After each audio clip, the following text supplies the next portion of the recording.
আপনারা সরতে পারেন না, সরতে পারেন না, সবাই সরতে পারেন না একটু। ঠিক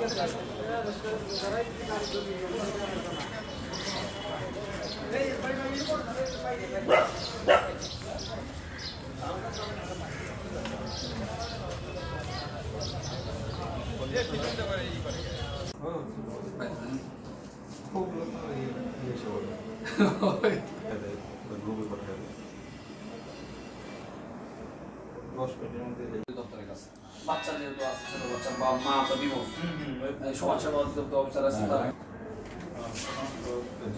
সরকারি ভাবে তো আমাদের দায়িত্ব না না সমস্যা নেই। বাচ্চাটা কোন রুমে আছে? বাচ্চাটা আছে, রুমে আছে, নিয়ে আসতেছে।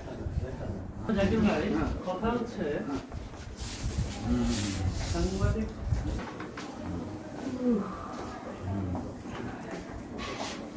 ঠিক আছে, ঠিক আছে।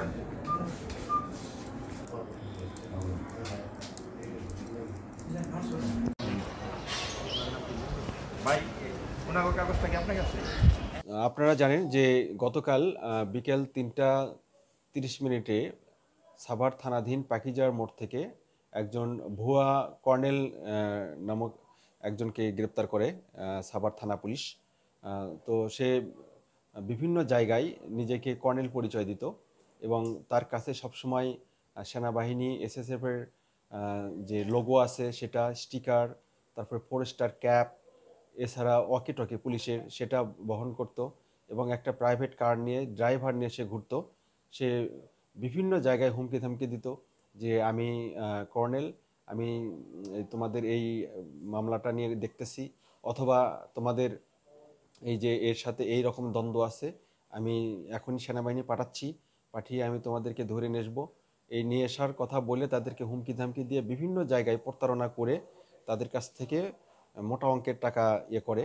তো এরকম একটা নিউজ গতকাল আসার ফলে আমরা গতকালকে তাকে গ্রেপ্তার করি। গ্রেপ্তার ফলে সে শুধু মানে যে সাধারণ জনগণকে যে এই হুমকি ধামকি দিয়ে প্রতারণার ফাঁদে ফেলবে তা না, এটা সে বিভিন্ন থানার অফিসার ইনচার্জ সহ আরও কিছু কিছু এসআই আছে তাদেরকেও হুমকি ধামকি দিয়ে বলতো যে এই আপনি এটা করেন, মানে আপনাদের এইরকম করে, মানে এমনভাবে কথা বলতো যে মনে হয় যে সে সত্যি সত্যি এরকম।